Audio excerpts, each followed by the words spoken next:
Saya akan menyampaikan materi soal mapping atau pendataan potensi sampah. Bawa Mas.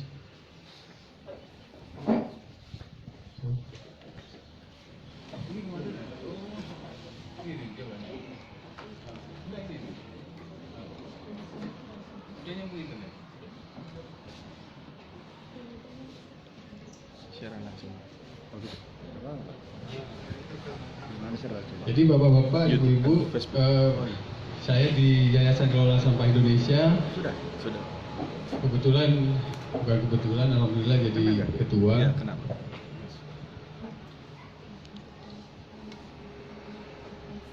Besok disiapin aja Mas, jangan ditutup ya.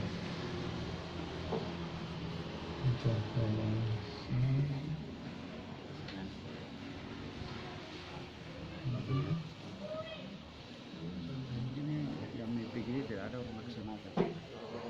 Iya. Iya ada. Jual alat saja.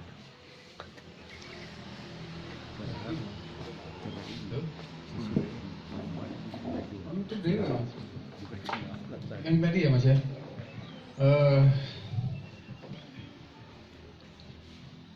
Jadi saya ingin menyampaikan kepada Pak Kepala Desa, Pak, nanti selanjutnya mungkin ini perlu dirubah Pak dari awal.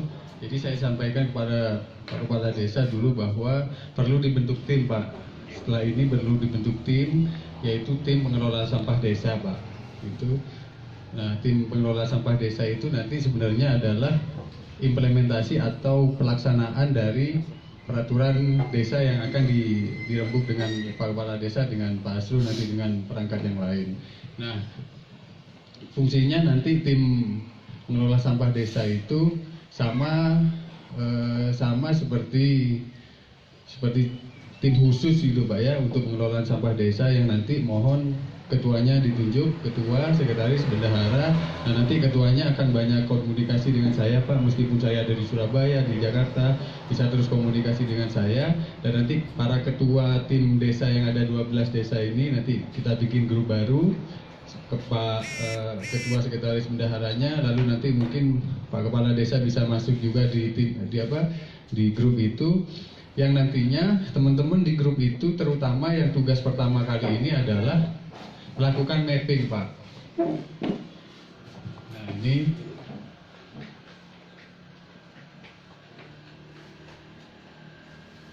ya, melakukan mapping. Nah, mapping atau pendataan itu kita perlukan supaya apa? Jadi begini Pak, ketika BNI dan PT Geodipa menghubungi Yaksindo di awal-awal, teman-teman BNI dan PT Geodipa berupaya membantu masyarakat di Dieng untuk melakukan pelaksanaan pengelolaan sampah gitu. Nah, mungkin BNI dengan PT Geodipa sebelumnya sudah mengupayakan, tapi juga gagal, dan banyak tempat-tempat yang mangkrak. Pada akhirnya bantuan alat juga banyak yang tidak dipakai. Akhirnya maka kami memang sejak awal di Yaksindo membangun pengelolaan sampah itu dengan cara kita melakukan pendataan dulu potensi sampahnya.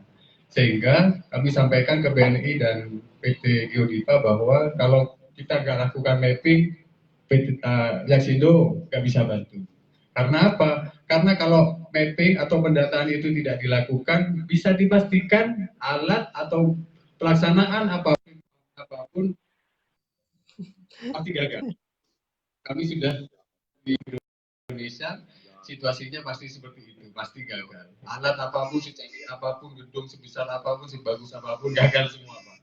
Nah makanya kami memperhatikan bahwa upaya mapping ini adalah yang paling perlu dilaksanakan. Maka itu nanti bentuklah tim, sehingga nanti mudah-mudahan di akhir acara, setelah 12 desa nanti ada acara penutupan Pak.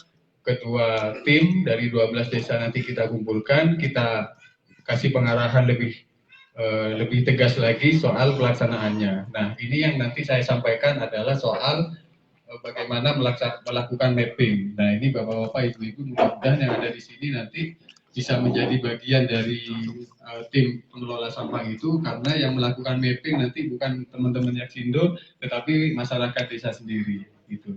Nah masyarakat desa sendiri nanti ketika melakukan teman-teman tim ketika melaksanakan mapping, perdesnya sudah ada nanti Pak, sehingga teman-teman ketika melakukan mapping nanti sudah dilengkapi dengan surat menyurat, surat perintah, SK dan segala macam, nanti sudah lengkap semua, sehingga tidak ada lagi penolakan dari misalnya dari rumah atau dari pengusaha yang punya hotel di sini tapi orangnya ada di luar, ada Indomaret, Alfamart segala macam, itu sudah tidak lagi ada penolakan.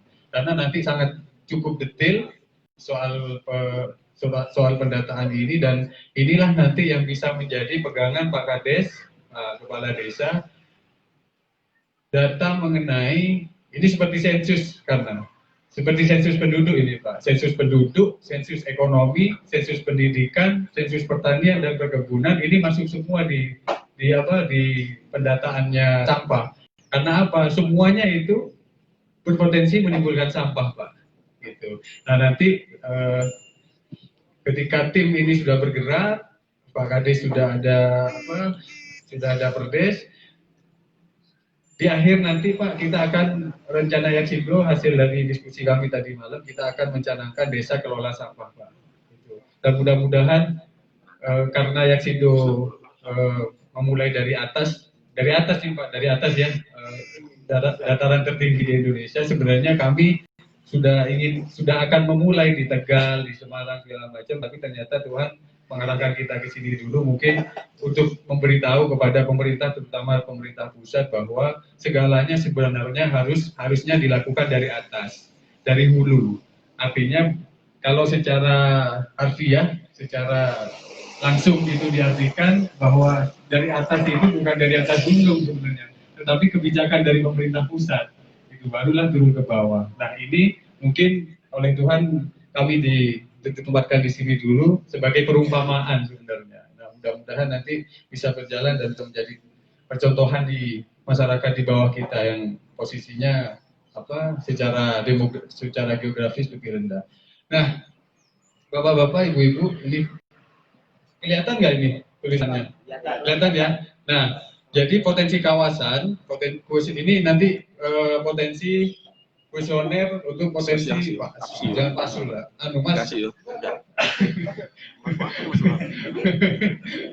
Ini orang tua saya, jadi operator. Jadi kuesioner itu nanti ada ini potensi kawasan Pak ya. Jadi kalau kawasan itu maksudnya misalnya nanti ada perumahan itu termasuk kawasan. Nah kalau ada beberapa rumah, ini kalau perumahan mungkin di sini ada nggak Pak perumahan di sini? Nggak ada. Pak Desa, saya sebelumnya mau tanya, buang sampah ke TBA ada Pak? Berapa ton per hari? Satu minggu sekitar 3 ton. Bayarannya berapa Pak? Di luar ranah. Dari desa ke Pemda. Pak Akbar. Per? 120. Nah, mudah-mudahan nanti ketika sudah ada mapping, nanti kemudian sudah ada kelengkapan untuk pemilahan sampahnya, mungkin biaya itu sudah nggak ada Pak. Itu sudah nggak ada, bisa jadi kasnya desa atau dikelolakan ke kegiatan yang lain. Nah, khusus untuk kawasan ini, misalnya itu ada sekolah. Nah, sekolah itu kalau maksudnya kawasan itu, kalau di dalam lingkup satu ruang ini, di dalam satu lingkup areal ini ada 3 sekolah, itu namanya kawasan. Gitu. Nah, kalau yang seperti ini bukan kawasan perumahan Pak, tetapi nanti ke non perumahan. Gitu. Nah, ini untuk potensi kawasan perumahan, nanti ini yang diisi Pak. Nanti sementara saja kami sedang mengupayakan ada kuesioner yang berbentuk online nanti, sehingga bapak-bapak, ibu-ibu nggak bawa kertas nanti, tapi bawa handphonenya tinggal centang gitu. Nah ini nanti kawasannya ini, nama unit kawasannya. Jadi ada pilihannya, ada kompleks perumahan, ya di perumahan biasa, kawasan industri. Kawasan industri itu kalau di Surabaya ada namanya rumput air. Jadi satu areal itu ada pabrik kertas, ada pabrik makanan, ada pabrik besi. Nah itu nanti. Lalu kemudian pasar tradisional itu masuk ke kawasan karena di sana ada toko, ada lapak gitu.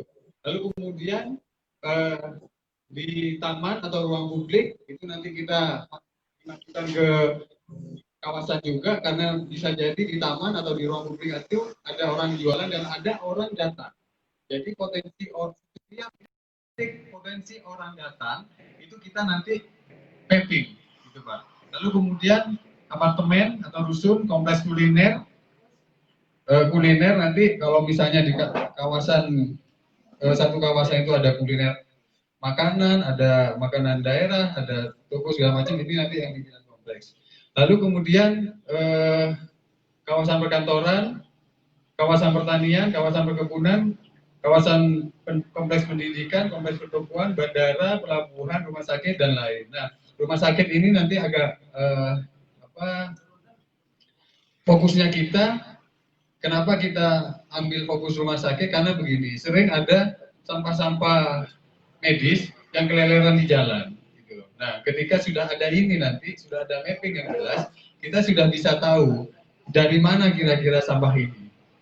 Gitu. Siapa yang buang sampah ini? Ini kita sudah bisa tahu. Kalau misalnya nanti sudah ketahuan ada samblok, ada sampah di sini, dicek di puskesmas sini. Oh ternyata sampahnya ada, dikelola. Dicek ke bidan, ke praktek bidan, dicek ke dokter, sampahnya ada semua. Nah, berarti ini sampah dari luar. Nah, tinggal nanti diinceng aja, ditungguin aja siapa yang buang sampah di situ, tinggal ditangkap, dihukum, Pak, pakai pertes. Nah, ya. Lalu kemudian nanti dilanjut nama kawasan, lalu kemudian nanti kalau di kawasan itu pasti ada pengelolanya. Nah, nama pengelolanya siapa? Nanti apakah PT, apa CV, apa perusahaan atau paguyuban atau apapun, nanti ditulis di situ. Lalu nama penanggung jawab pengelolanya, lalu di bawahnya alamat kantor pengelolanya, selanjutnya nomor telepon pengelolanya, lalu kemudian nomor HP penanggung jawab kawasan itu. Nah ini kita mulai ke data primer tentang kawasan, unit kawasan, ada luasan, nanti data yang diminta, lalu nanti perumahan Pak, lanjut. Nah di perumahan itu nanti kita catat karena yang ditanyakan pengelolanya, pasti pengelolanya tahu jumlah rumah yang ada di situ. Lalu kemudian jumlah rumah tangga, karena apa? Karena jumlah rumah tangga itu belum tentu sama dengan jumlah rumahnya. Jadi misalnya rumahnya 100, jumlah rumah tangga yang tinggal di situ belum tentu 100 juga. Ada mungkin rumah ada yang tidak ditinggali. Lalu kemudian jumlah penduduk di perumahan itu. Nah, nanti ketika data ini sudah ada, sudah dikantongi sama bapak-bapak ibu-ibu yang dapat tugas ini, gitu kan? Ini kan masih perumahan. Nah, nanti ada selanjutnya nanti ke presentasi yang selanjutnya, nanti akan ada pembagi mapping atau pendataan lagi ke per satu rumah di dalam perumahan itu. Setelah ke pengelolanya, baru nanti ke satu rumah, gitu. Nah, kenapa kita harus ke satu rumah?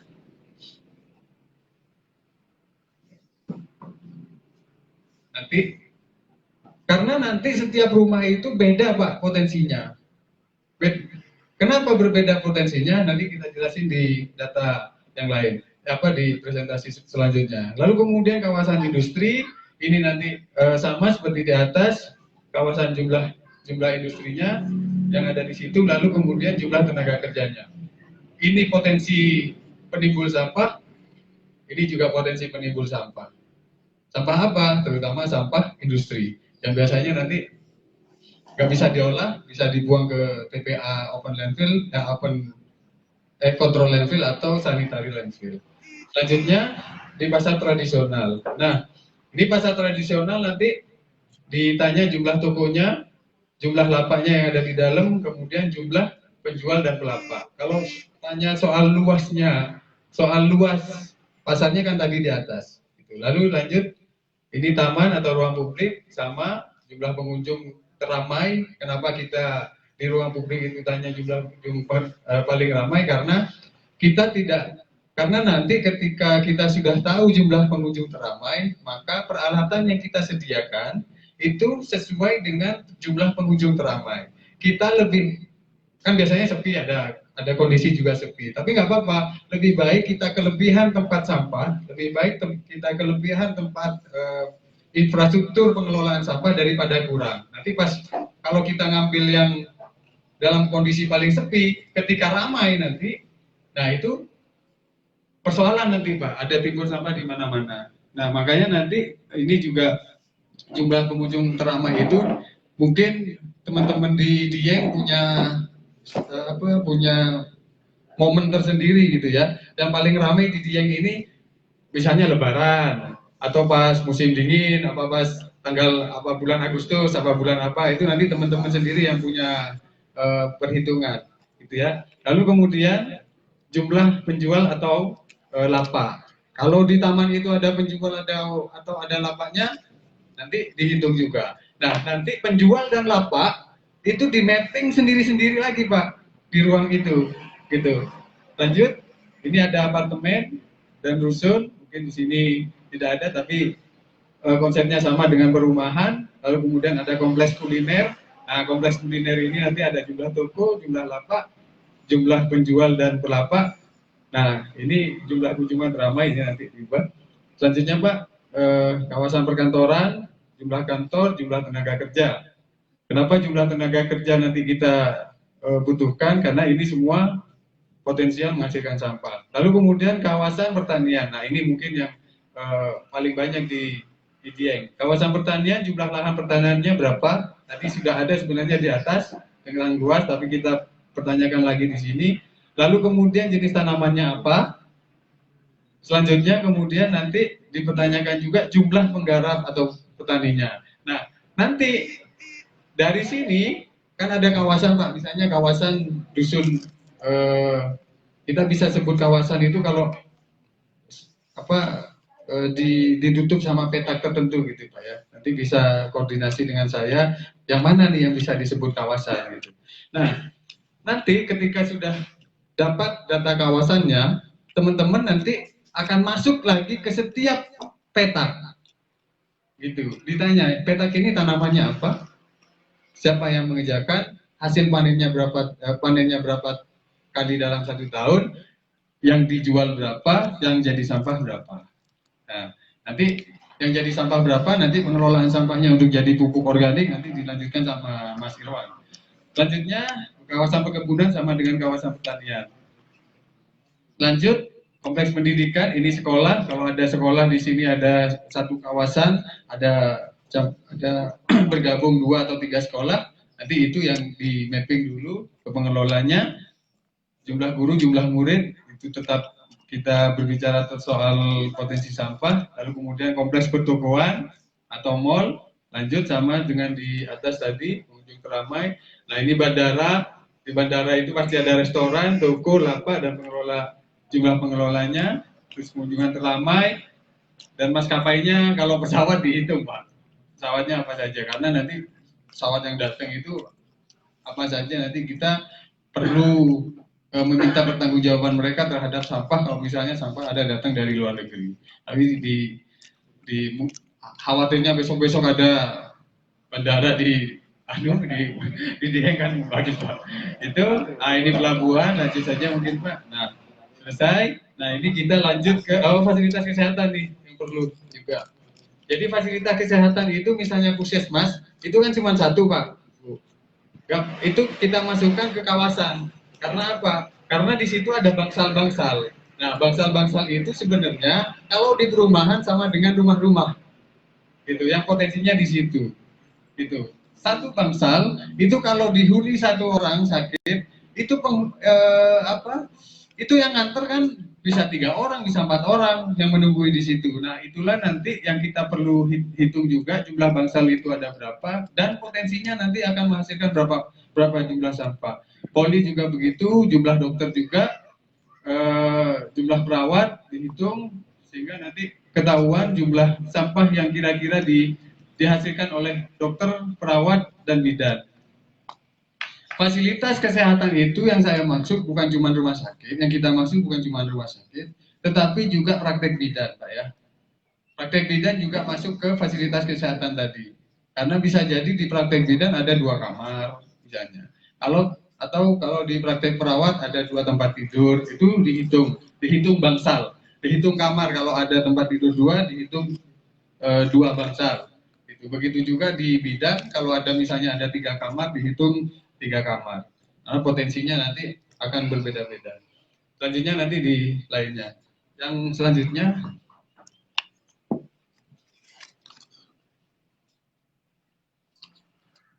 nah ini adalah selanjutnya yang non kawasan. Ini yang lebih detail nanti bapak-bapak dan ibu-ibu. Kenapa? Karena di kuesioner ini nanti yang akan ketahuan jumlahnya sampah yang secara lebih detail, gitu. Nah, lebih detailnya karena apa? Karena kita meminta kepada yang kita datangi nanti untuk memberitahukan semua potensi sampahnya. Potensi sampah itu siapa? Potensi sampah itu apa saja? Pertama, potensi sampah itu berkaitan dengan penghasilan, Pak. Gitu. Kenapa penghasilan? Semakin banyak duitnya orang, semakin dia banyak belanja. Semakin banyak sampahnya. Nah, kemudian pendidikan. Inilah yang saya bilang tadi, ini sama seperti sensus, tetapi datanya lebih lengkap nanti. Kemudian pendidikan. Semakin tinggi pendidikan orang, semakin dia mampu mengelola sampah, semakin dia terdidik. Nah, kemudian semakin rendah pendidikan seseorang, semakin rendah juga upaya pengelolaan sampahnya. Gitu. Nah, makanya kalau misalnya ada satu rumah, penghasilannya misalnya di atas 2 juta dalam 1 bulan, tetapi pendidikannya misalnya SMP atau SD, nah ini nanti perlu perlakuan, Pak. Karena apa? Karena dia banyak duit, tetapi pendidikannya rendah. Kan sekarang meskipun orang tidak sekolah bisa dapat duit banyak ya, Pak ya. Rezekinya juga bukan soal pendidikannya, tapi soal rezekinya, soal doanya. Gitu. Nah, ketika rezekinya banyak, dia akan membeli banyak barang, yang kemudian itu potensial menjadi sampah. Nah, karena pendidikannya rendah, jarang buka handphone, buka handphonenya juga paling juga untuk komunikasi atau lihat film segala macam, dia kemudian kita anggap dalam indikator pengelolaan sampah rendah kesadarannya dalam pengelolaan sampah. Itu. Nah, harapannya nanti ketika ada penilaian seperti ini, teman-teman tim pengelola sampah yang datang, jadi harus ada perlakuan khusus di rumah ini. Tim pengelola sampah yang datang untuk mengedukasi. Jadi edukasi, bukan sosialisasi. Sementara yang misalnya sudah banyak duit, terus pendidikannya juga bagus, gitu. Nah, teman-teman tinggal sosialisasi, bukan edukasi. Jadi kalau edukasi itu memberitahu betul, sementara kalau edukasi memberitahu detail, sementara sosialisasi teman-teman cuma datang aja bertamu, Pak, Bu, gimana sampahnya sudah dikelola? Oh sudah. Gitu. Nah, kalau yang edukasi itu, Pak, Bu, ini sampah harus ada di sini, ini ada di sini, gitu. Lanjut. Nah, ini nanti nama yang didatangi di rumah, nomor handphone, alamat, segala macam. Nah, harapannya nanti yang ditemui oleh bapak-bapak dan ibu-ibu di rumah yang ibu bapak mapping, atau di kantor atau dimanapun, yang ibu bapak mapping, usianya usianya lebih dari 15 tahun. Di bawah, Pak.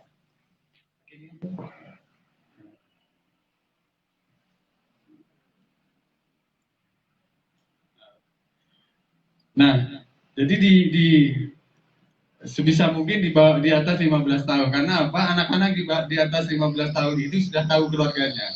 Misalnya bapaknya umur berapa, ibunya umur berapa, terus kemudian adiknya umur berapa, biasanya seperti itu. Nah, ditanya umurnya 21 sampai 50 tahun, yang mana dia, lalu kemudian pendidikan terakhirnya apa? Itu kalau misalnya kepala keluarga, bisa ini, terus kemudian pekerjaan, semakin bagus pekerjaannya, semakin bagus juga penghasilannya. Kalau penghasilannya yang makin bagus, dia makin banyak belanja, makin banyak beli-beli. Nah, seperti ini. Nanti yang kurang dari 1 juta, misalnya belanjaannya lebih sedikit. Kalau yang di atas 5 juta, bisa dipastikan belanjaannya banyak. Lalu kemudian ini untuk mapping di rumah penduduk. Pertama, nanti kita minta dari yang kita datangi itu jumlah anggota keluarga. Misalnya 4, itu, lalu kemudian umur anggota keluarga nanti dijelasin, ayahnya berapa tahun, ibunya berapa tahun, adiknya dia sendiri berapa tahun, kalau anaknya, terus kemudian adiknya umur berapa, gitu. Terus kemudian pendidikan sama seperti di umur, bapaknya pendidikannya apa, anaknya pendidikannya apa, ibunya apa. Lalu penghasilannya juga nanti ditulis juga. Nanti ini akan ibu-ibu nanti akan dapat aplikasi yang bisa lebih dipermudah lagi nih, akan dipermudah lagi supaya ibu tinggal mencet gitu aja, sudah nggak pakai nulis, sudah pakai handphone. Lalu kemudian ini di hotel penginapan, nama hotelnya apa, jumlah kamarnya berapa, luas hotel atau penginapannya berapa, lalu kemudian jumlah karyawannya berapa. Kenapa ini harus tahu kita luas hotelnya berapa, ini jelas tentang potensi sampah.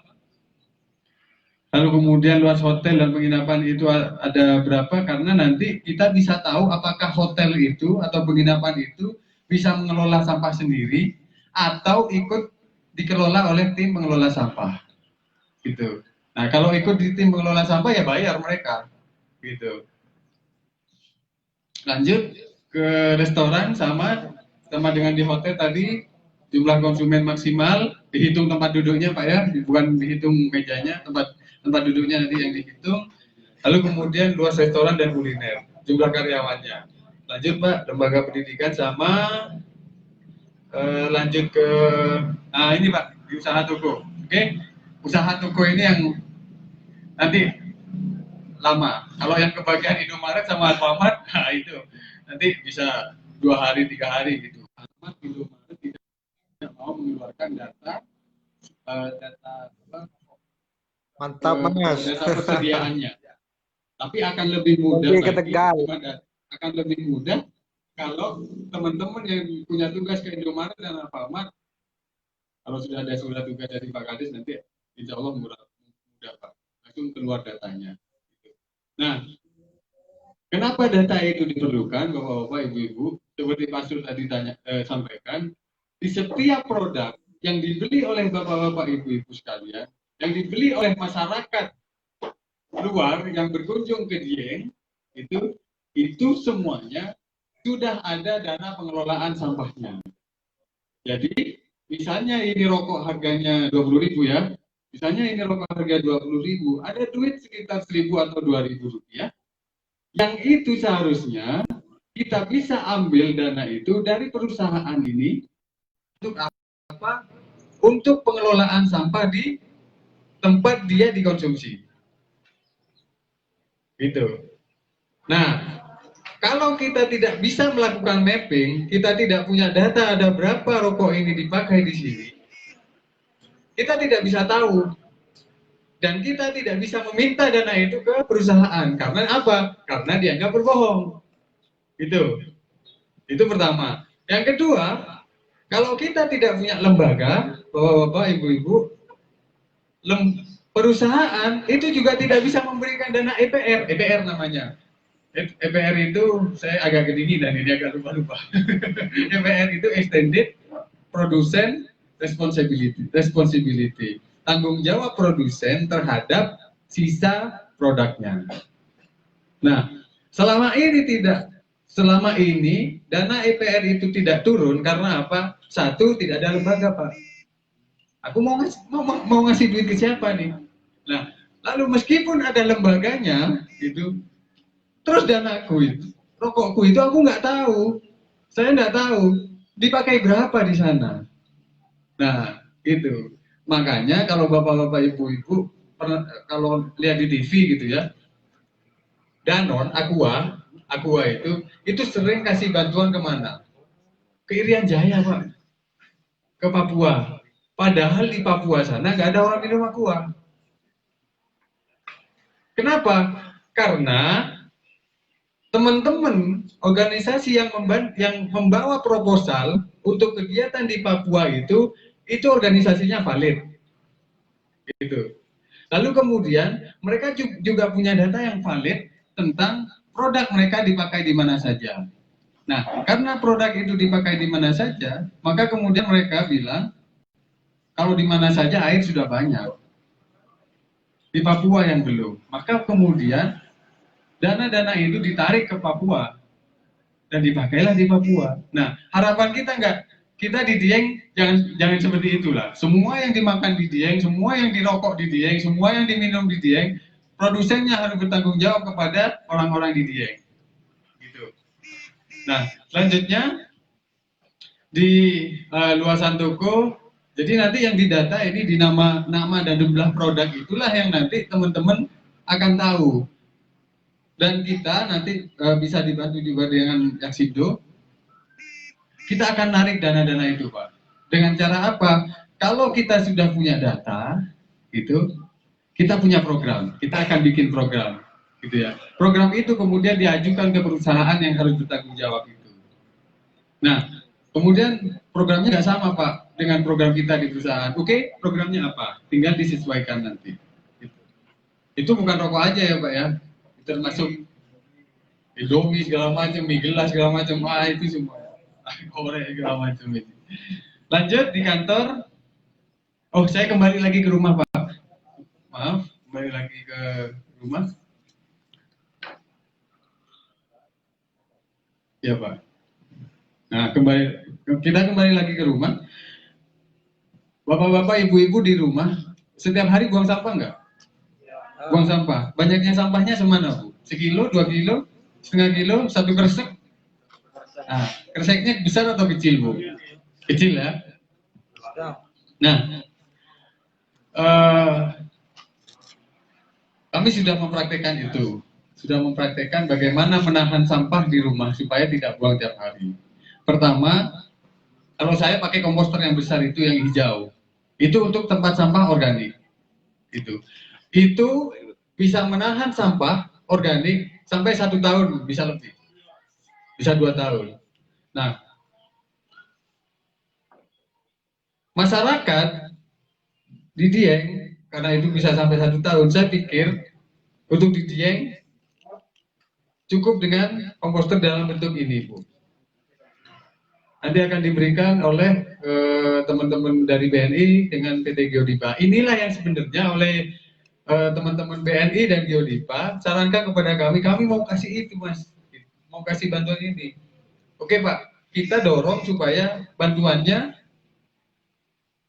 pemilahan sampah. Karena apa? Pemilahan sampah itu kan sudah lama kita dengar ya. Oh, pemilahan sampah, kelola sampah, tapi nggak terlaksanakan juga sampai sekarang. Kenapa? Karena nggak ada ininya. Orang disuruh milah sampah nggak dikasih alatnya, gitu. Nah, kita mendorong ke sana, dorong dulu ke situ supaya setiap yang menjadi yang bekerja sama dengan Yaksindo untuk pengelolaan sampah di kawasan harus ke kawasannya, dan kawasan itu harus dipenuhi dulu kebutuhan infrastrukturnya, kebutuhan peralatannya.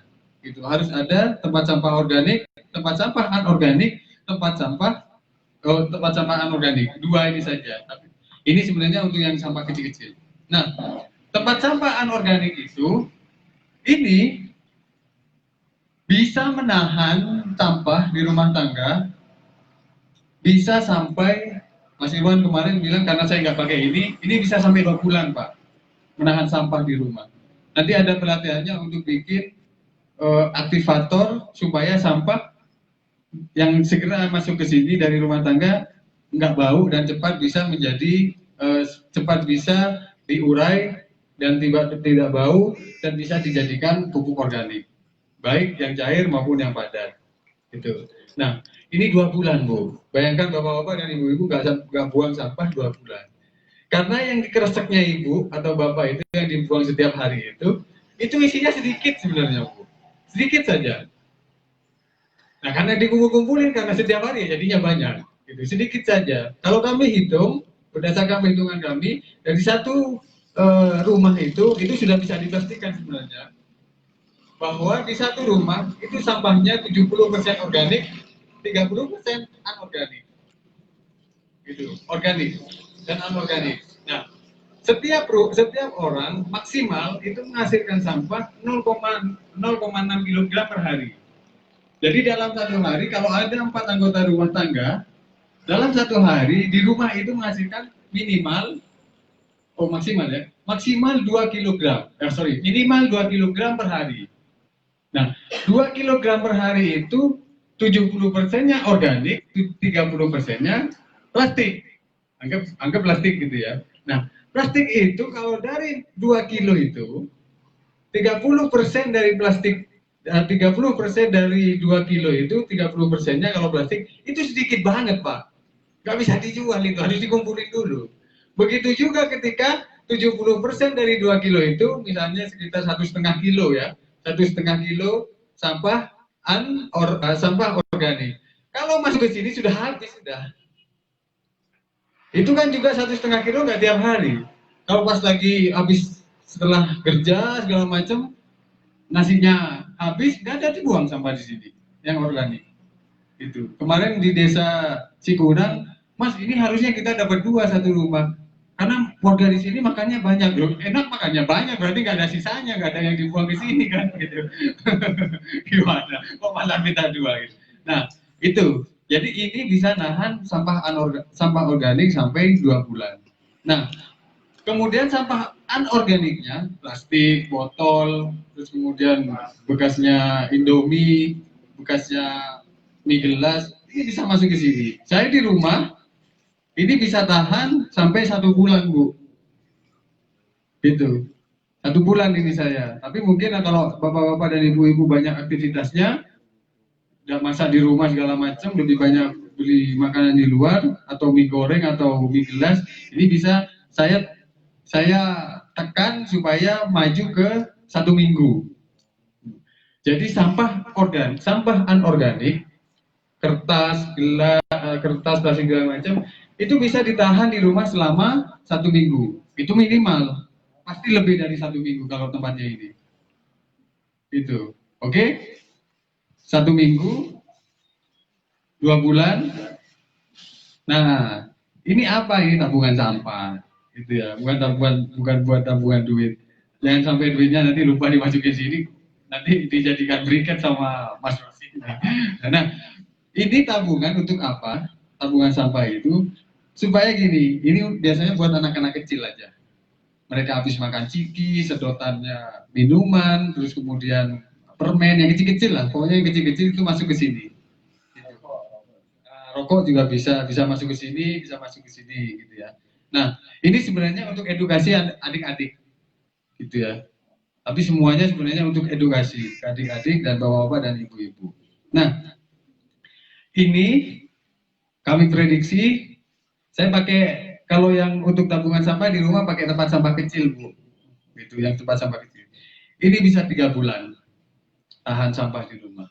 Nah, kalau sudah menahan sampah kecil-kecil itu 3 bulan, menahan sampah yang agak besar-besar, plastik dan segala macam 1 minggu, lalu sampah organik 2 bulan, nggak buang sampah tiap hari sudah, Pak.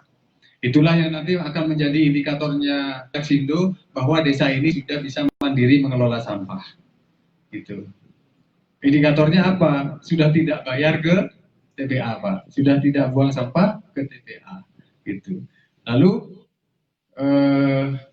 kan sudah dikumpulin nih organik, anorganik, tabungan sampah. Ini semua 3 barang ini, tiga tempat ini, itu sudah bukan sampah.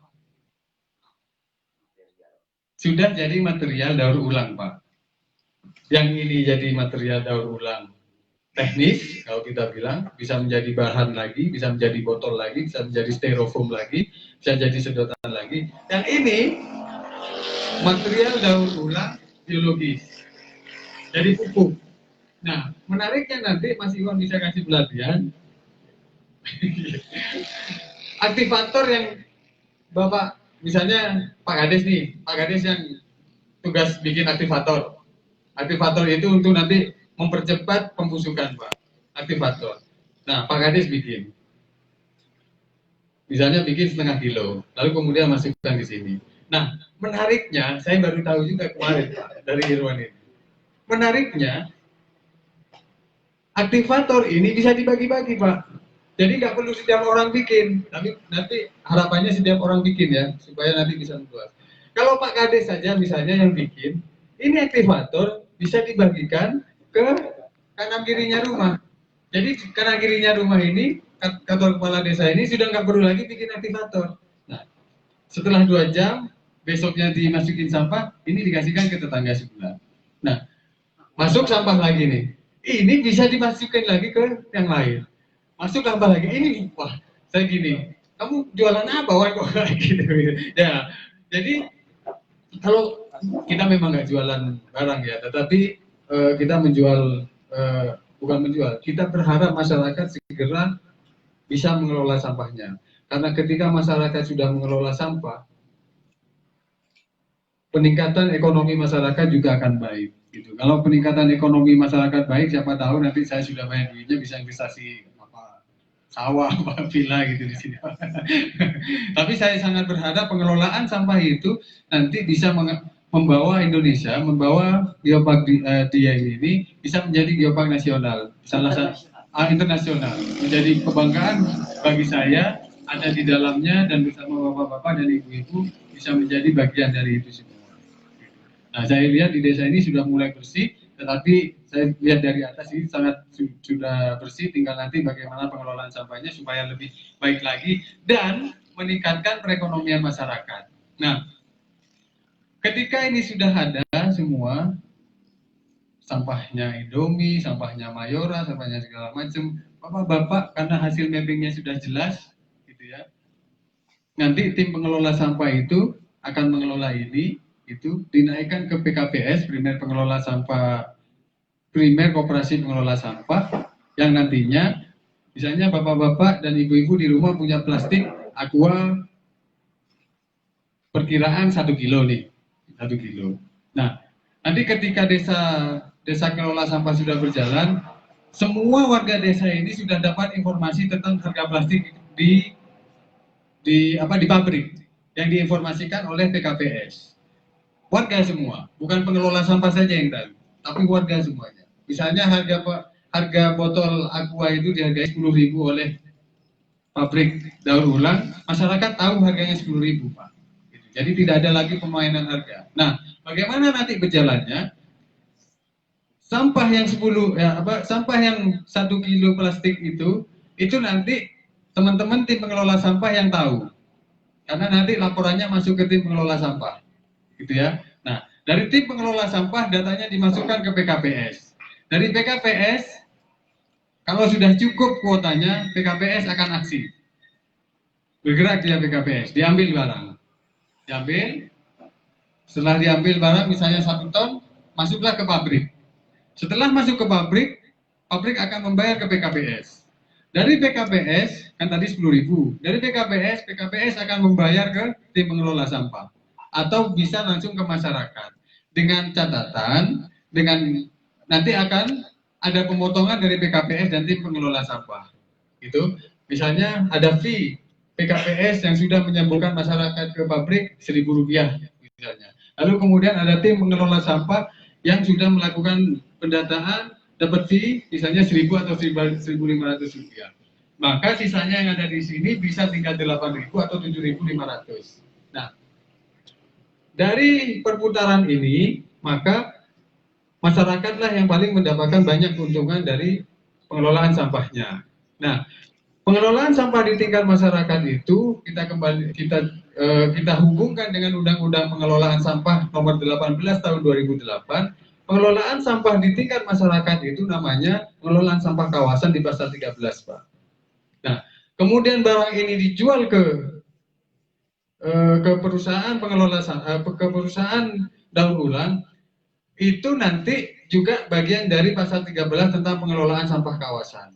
Nah, teman-teman tim pengelola sampah itu akan mendapatkan insentif, Pak, di pasal 15. Insentifnya berupa apa? Insentifnya bisa dari pemerintah sebagai teman-teman sebagai pengelola sampah.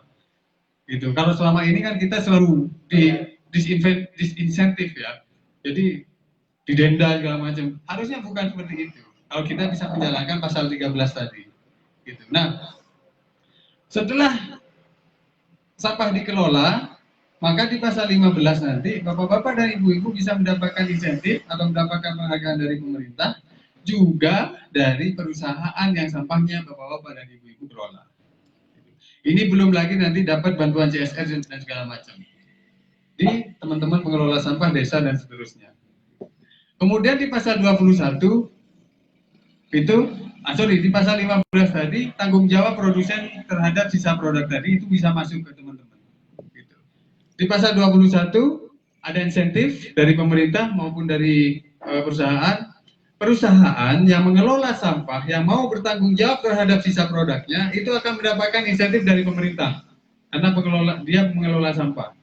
Itu baik itu pengurangan pajak, pengurangan cukai dan segala macam kemudahan-kemudahan yang lainnya. Nah, pemerintah juga akan memberikan insentif kepada pengelola sampah. Nah, pasal 21 tentang insentif ini, tentang penghargaan bagi pengelola sampah ini tidak boleh putus Pak Kades. Masyarakat harus mengelola, harus ada tim pengelola, harus ada tim yang melakukan bisnisnya, kemudian masuk ke daur ulang. Kalau ini putus satu saja, itu nggak bisa masuk. Putus satu saja nggak bisa masuk. Nah, itulah nanti yang kita upayakan dengan mapping ini, sehingga ketika pasal 13, 15, 21 tentang insentif sudah berjalan, maka nanti sudah nggak ada sampah. Maka pemerintah daerah, kabupaten, itu akan mulai maju kepada konsep penutupan TPA, open dumping. Nah, kalau masih di Dieng saja mungkin mereka masih belum berpikir. Nanti, maka harapannya nanti teman-teman ketika di Dieng sudah berjalan, terutama di Desa Parikesit ini sudah berjalan, teman-teman bisa membantu bersama-sama dengan Yaksindo nanti mengedukasi desa yang lain, gitu. Bahkan bukan cuma desa yang lain, nanti bisa jadi ke provinsi lain atau ke pulau lain nanti bersama-sama dengan Yaksindo. Karena pasti nanti dalam rangka ini juga Yaksindo sebenarnya sedang mencari kader yang bisa kita bawa ke tempat lain untuk menceritakan success story-nya, sukses perkembangannya yang ada di daerahnya. Jadi itu nanti yang akan kita lakukan pasal 13 sampai ke pasal 44 tentang penutupan, lalu kemudian ke pasal 45 tentang pembuatan sanitary landfill atau kontrol landfill. Yang kalau yang sanitary landfill dan kontrol landfill ini seharusnya menjadi tempat sampahnya B3 Pak, dari rumah sakit atau dari pabrik, dari industri, limbah berbahaya. Tetapi Yaksindo sekarang sudah punya predator sampah Pak, yang itu semuanya bisa masuk ke predator sampah itu untuk bisa dijadikan briket. Itu.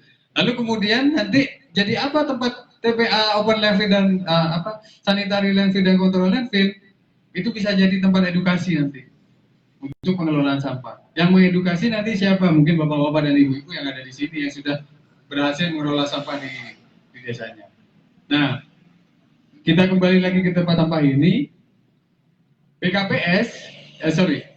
BNI dan PT Geodipa kemudian menyampaikan kepada kami bahwa Mas, bisa tidak BNI dan PT Geodipa memberikan infrastruktur ini atau peralatan pemilahan sampah ini tidak bisa semuanya, gitu Pak. Jadi misalnya di satu RW itu isinya misalnya 50 rumah tangga. Itu bisa nggak Mas, kita bisa nggak kita kasih 20 aja. Jadi satu rumah satu komposter atau satu tempat sampah anorganik untuk 3 rumah atau 4 rumah. Saya bilang nggak bisa. Kalau mampunya 20 rumah, kasih 20 rumah. Semuanya satu-satu. Itu saja dulu. Jangan 3 rumah dikasih 1 ini. Jangan.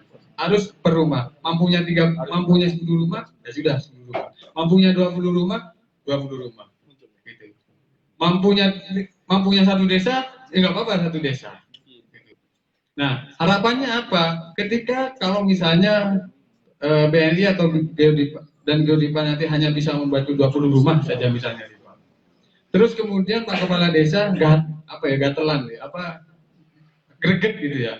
Ini 20 rumah, ini sudah nggak buang sampah. Dan mereka sudah bisa menjadikan sampahnya untuk dijual atau kemana gitu ya. Sementara belum terbentuk sistem, bisa dijual dulu ke pengepul atau segala macam. Ini nggak buang sampah. Bisa jadi Pak Kepala Desa nanti saya tak coba tambahin, pakai dana desa misalnya, ditambahin. Sampai kemudian semua seluruh desa ternyata akhirnya karena nunggu-nunggu dari BNI Geodipa nggak datang-datang, dibiayai sama kepala desa misalnya. Beres sudah sampah nih, gitu. Tapi kami berharap karena kami tidak punya kewenangan untuk mendorong itu, Pak Kades. Tergantung dananya mereka berapa untuk ini. Mudah-mudahan nanti BNI dan Geodipa bisa memenuhi semua desa. Masyarakat di seluruh desa bisa dibantu ini meskipun nanti bertahap, Pak. Gitu. Jadi mungkin itu saja yang bisa saya sampaikan, Bapak-bapak dan Ibu-ibu. Nanti secara teknis, lebih teknis lagi, saya akan berbicara dengan ketua tim. Pak Kadis, monggo ditunjuk ketua timnya siapa, dibentuk. Saya berharap yang ada di sini semua bisa yang mendengarkan penjelasan saya tadi bisa menjadi anggota tim itu, karena yang menginput data dari kuesioner atau pendataan ini adalah teman-teman yang terutama yang hadir di sini. Nanti ketuanya juga bisa banyak berkomunikasi dengan saya supaya datanya mantap gitu ya, tervalidasi. Sebenarnya BNI dan Geodipa itu sudah keburu ngeluarin uang Pak Kades untuk kasih bantuan, tapi tertahan karena tim ahlinya Geodipa itu ketemu dengan Yaksindo gitu Pak. Gimana Mas, ini kasih apa mereka? Kalau kami Bu tidak bisa merekomendasikan apa-apa untuk bantuan kalau tidak ada mapping itu Pak. Karena nanti kalau tidak ada mapping, kami merekomendasikan sesuatu, pembelian alat dan segala macam, lalu kemudian macet, kami juga yang kena. Rekomendasinya Yaksindo nggak beres ini. Gitu. Makanya setiap kami bekerja sama dengan pihak lain, kami memang mengarahkan mapping, lalu kemudian pemenuhan kebutuhan ini. Bahwa kebutuhan peralatan untuk pemilihan sampah. Bahwa kemudian nanti ada perkembangan harus beli mesin, harus bangun gedung segala macam, itu urusan nanti Pak. Yang penting mapping dulu, dan dari hasil mapping itu atasi sampahnya. Gitu. Jadi itu monggo silakan kalau mau diskusi sebentar, ada waktu 10 menit. Mudah-mudahan apa yang saya sampaikan bisa jadi tambahan wawasan bagi bapak-bapak dan ibu-ibu. Saya mohon maaf jika ada kesalahan kata-kata. Wassalamualaikum warahmatullahi wabarakatuh. Mohon maaf, mungkin kami bisa menambahkan sedikit. Ini mungkin khusus di Desa Parikesit bisa dikatakan gayung bersambut. Artinya dari pemerintah Desa Parikesit itu memang di tahun 2020 itu sudah menganggarkan emberisasi, dan nanti panjenengan juga bisa melihat, mungkin kami di desa pesan sekitar 700 buah, nanti dibagikan ke semua kepala keluarga. Tapi untuk saat ini yang baru datang itu sekitar 200 buah, akan kami lengkapi mungkin di minggu-minggu ini. Tapi kami baru ada embernya Mas, belum ada stok keran ataupun peralatan yang lain. Nah mungkin panjenengan bisa mengupayakan nanti kerannya, karena mungkin untuk di desa lain belum pengadaan, tapi khusus di Parikesit itu di gedung sini sudah ada 200 buah. Kami rencana 700 buah dan akan kami lengkapi di minggu ini. Itu yang pertama. Yang kedua, kami juga kemarin dari rokok jarum, perusahaan jarum itu juga menawarkan kegiatan kepada kami, yaitu dengan bentuk kegiatan Merdeka Happy, di mana tadi Mas Rara itu menyampaikan bahwa setiap bungkus rokok itu ada kontribusi sampah sekitar 1 sampai 2.000 rupiah. Dan itu dari 76 kami juga melalui pendekar sampah yang ada sudah mulai mengumpulkan bungkus-bungkus yang ada. Karena apa? Itu ada kontribusi dari jarum itu masuk ke desa. Itu inisiasi kami, mungkin itu bisa kami lanjutkan selama itu ada kontribusi ke desa. Nah mungkin dari yang hadir di sini, yang rawuh di sini, nanti bisa mengupayakan stop keran untuk emberisasi di Desa Parikesit. Terima kasih.